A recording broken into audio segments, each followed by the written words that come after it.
All right, one exhaust jobs came in from another unit. Pretty much just broke at the weld. So I was gonna MIG weld it, but one of my guys suggested TIG welding it. So I know for those that hate the word MIG and TIG, GMAW and GTAW. All right, so to keep it together, instead of using a C-clamp, we used a ratchet strap. See to close up the gap. Now, if you don't do this, you're still gonna have somewhat of a gap and the crack might reopen.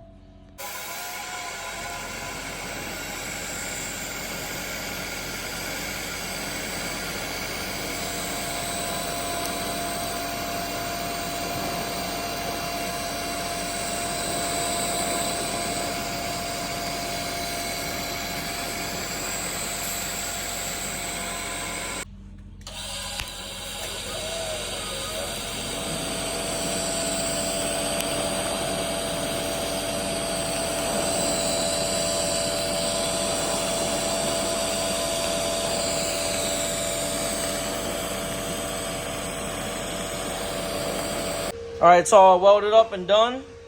So cracks may seem easy to repair, but if the wrong person is repairing it, then it may look worse. Anyways, that's it. I'll catch you next time.